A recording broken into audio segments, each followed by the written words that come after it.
Welcome to Supply Chain Talks. My name is Kristian Kaas Mortensen. I'm a Senior Director, Global Partnership and Alliances at project44. And today, I'm also your host for Supply Chain Talks. project44 has hand-curated a strong partner network in order to extend and enable the best possible customer experience. During spring and early summer, we welcome you to our partner series, Supply Chain Talks. These conversations touch on current developments in global supply chains and the world of logistics. Today, we very positively welcome Mr. Thorsten Schmidt to Supply Chain Talks. Thorsten is Vice President at Novigo. Thorsten, I'm very pleased to have you join. Thanks a lot, Kristian. Thanks for the welcome and thanks for having me today. Thank you. Thorsten, from memory, you joined Novigo something like 8 years ago. And if I remember correctly, you were employee number 20 or something like that. Now, 8 years later, Novigo has 220 employees and work globally with the headquarters being based in San Francisco. Can you share who was the breakthrough client that enabled this kind of growth? Yeah, sure, I can. Well, it's quite a journey, as you pointed out, right? And we are very grateful at Novigo where we are today and what we have achieved along this 10 years or even more, journey. One of the clients which we had from the almost beginning is a technology company. It's a global technology company, and you might have devices from this company, which is close to our headquarters in San Francisco. And they implemented transportation management for their global supply chain. So the goal was, to manage this supply chain. As I said, globally for air freight, ocean freight, and have visibility throughout. Right? They wanted to implement high degree of automation so that their employees can really work based on the exceptions. And looking back, we have achieved that.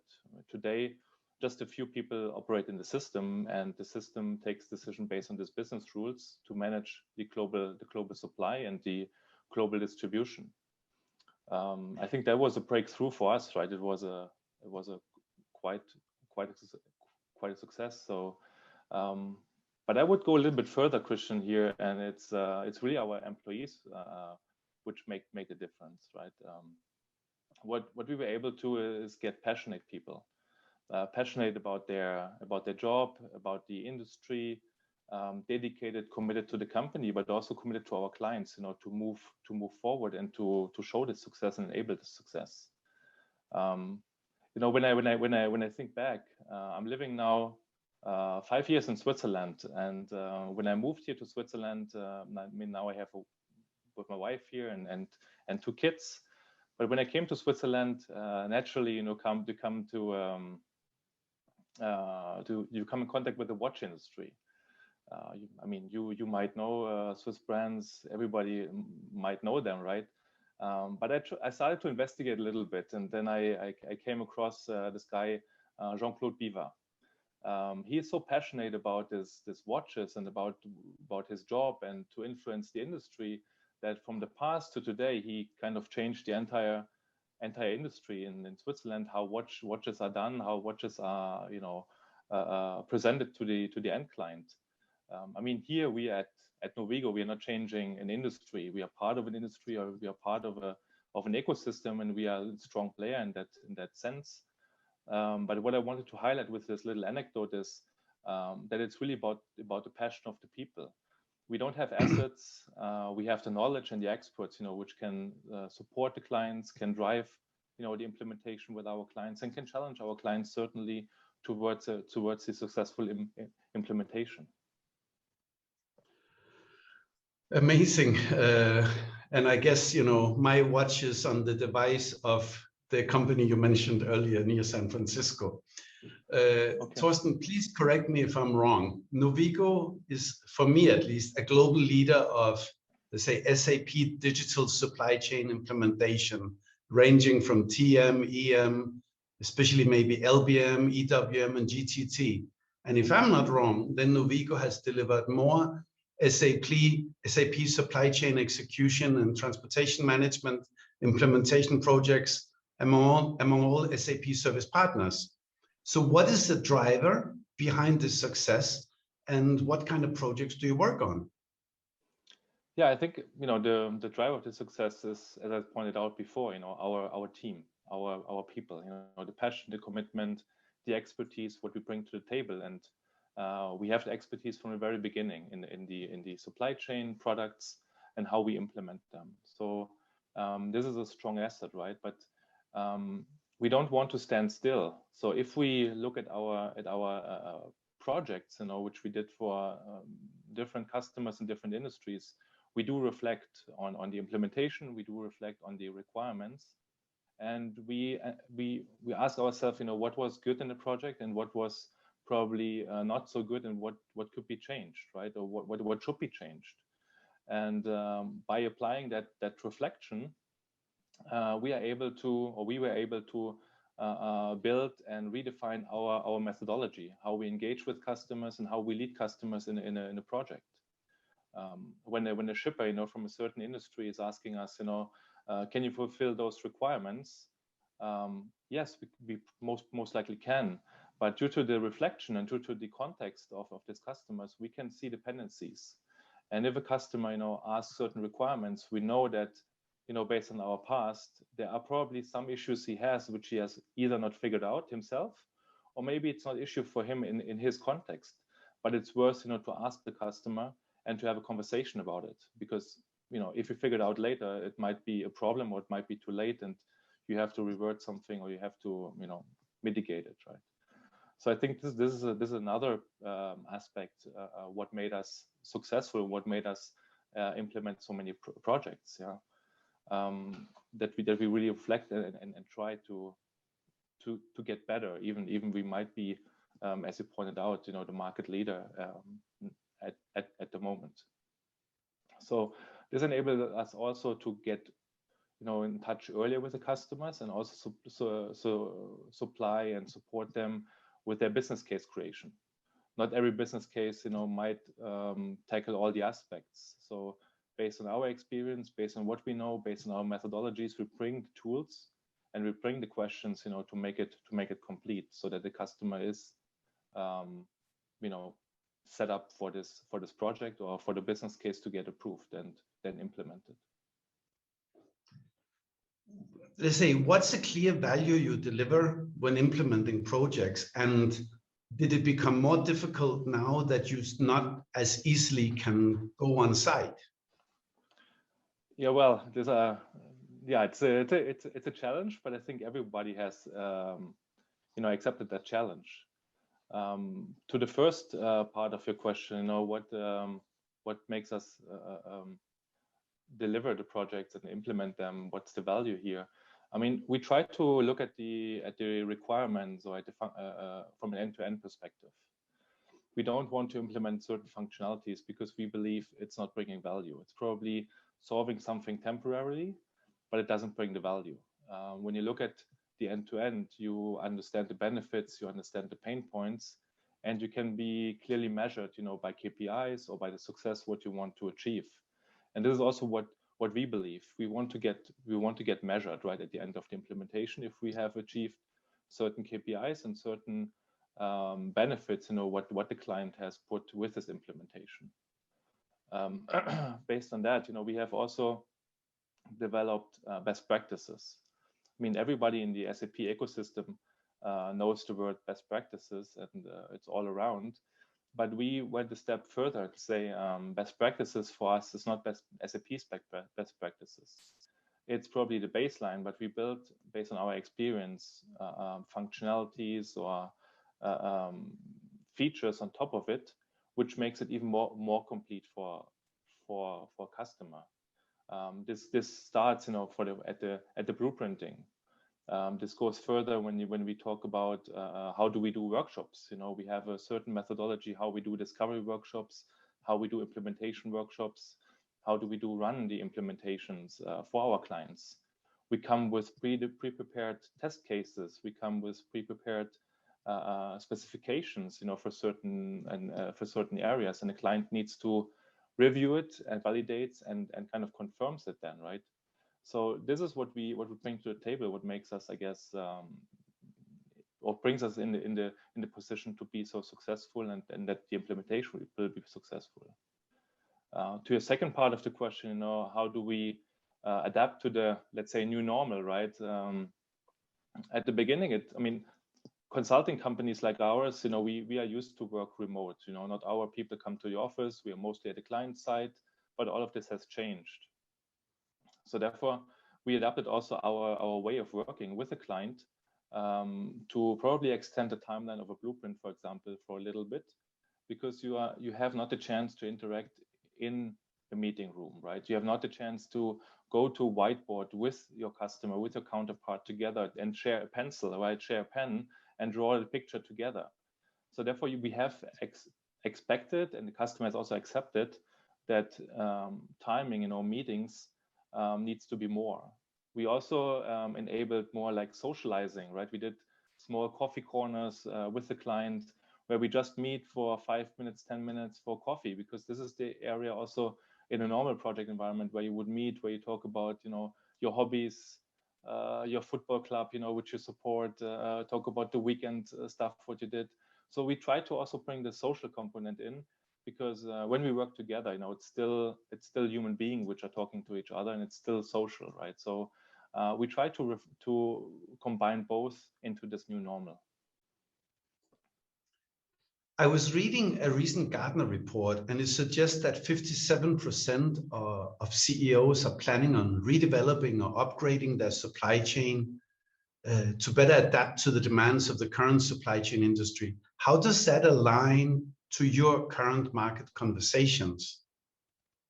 I think this aligns quite well, because we see similar situation, and we have similar discussions. What we clearly see, you know, since 3 years or so is that companies asking, you know, for this digitalization, asking to move ahead. But what reality shows is that supply chains are still in some areas very manual, very paper-based, and very disrupted from media and less collaborative. Yeah, and I think maybe the pandemic situation has changed this perspective, because companies are more open to digitalization, to having a global team, you know, support them, or having a local team support a global customer. Maybe it changed perspective, you know, from a leadership team as well, that you know, work can be done in a remote fashion. Yeah. Therefore, it might sound today a little bit how should I say, slow, right? But 3 years back, we have seen that, for example, a mobile app for a truck driver is something which is essential, and we have developed that app to give a communication possibility between the driver and the planner or the customer, right? It's a small thing, technology enabled, but which brings a lot of values, because you share information collaboratively, and you can update each other near real time, you know, if the network and everything else allows that. Now we have put the app to a new level, right? That you can do pictures, sign on glass, etc., etc. What you normally expect from your private life as well. I mean, you are used to it as a private person, right? The same is with supplier collaboration. What we see very often is that supplier collaboration is lived like with an Excel spreadsheet, which you email, you know, between two parties, you know, between two companies, and then you call it supplier collaboration. But what you actually do is, you know, you share information in a spreadsheet kind of fashion, right? Yeah. I think this is something what we clearly see, where the trend goes to get digital together, to share information, to enable transparency. And I think this is where companies, you know, have to go. I think the technology, the media, the acceptance, and I think also the expectations are there to do that. Cool. Thorsten, imagine now, say, just when global supply chains were some kind of recovering from the impact of the global pandemic, then we took another setback with the grounding of a mega ship, and the blockage of the traffic through the Suez Canal by the Ever Given really showed once more how fragile global supply chains are. How do you see events like this impact your customers plans or dreams or expectations? Yeah. I think it is a huge stress test, right, to companies and to the industry. What you might have what you still remember, from the banks where they try to do a stress test, right? I think this is a stress test, not planned, but it has happened, and that such a mega ship, has such an accident. I mean, nobody can plan for, nobody can, and you get it out of the situation until the vessel is, back in the regular position. So first of all, you can do nothing. But what you can do as a company, right? You can get the information about it and can act on that. And I think companies can now evaluate, how good their supply chains and how good their collaboration is. Because if you have heard about this event from the news, or if you have heard this event from your partner, or if you have heard this event based on an alarm, what you get in your own supply chain platform, right? That's a huge difference.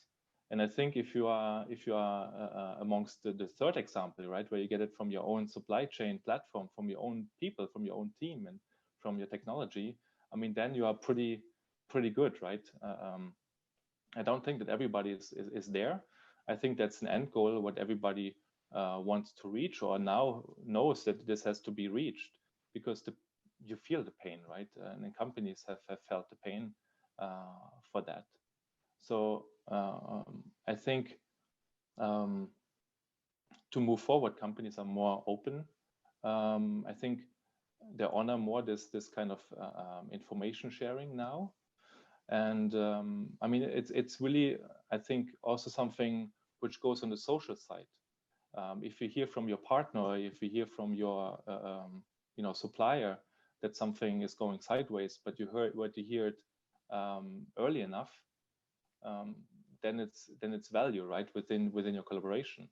You as a decision maker, you can take actions, or your supply chain platform, even when it alerts, you can give you suggestions, what could be an alternative, and then you can take it inside your leadership team or your planning team and discuss certain options, right? So I think this is the end goal, and what we should all achieve, right? The customers, but also the software providers, as well as the consultant teams which you work with. So if it was day 2 on the Suez Canal incident, and you're the CEO, and you ask all your colleagues, how will it impact us? And on day 4, you still didn't have any report, then you did not pass the stress test. I think that's the conclusion, yeah. Yeah. Yeah. Thorsten, last question. I think that most people go to the supermarket and shop. And when they shop, perhaps they think about what to buy for dinner or how to prepare the dinner. Somehow, with your experience, I have an imagination that your brain is going all 3D and imagining everything from material traceability to all the systems needed to ensure that all the produce arrive in the supermarket at the right time. How complex is today's supply chain? How digital are they? And how do you merge, for example, a small fruit and vegetable grower, perhaps in Spain, getting their produce driven by a small trucking company with the real-time visibility and other requirements of a large global retailer? Mm-hmm. It's a good question, Kristian, and I think it's a complex one to answer, right? I mean, first of all, I'm happy that I'm not like that, going through the supermarket. I more or less enjoy, buying food or going for shopping. So it's more to disconnect from job for me. But you're certainly right. When I look at my girlfriend, this is probably another anecdote, is she prefers nowadays online shopping. So that means she goes to a website, or she has the app on the phone, and then she buys from the supermarket stores. But she also buys from crowdfunding farms, right? For example, we get oranges directly from the farm in Spain, and they deliver it to our house door. When we buy at the supermarket, probably next day at the house door, right?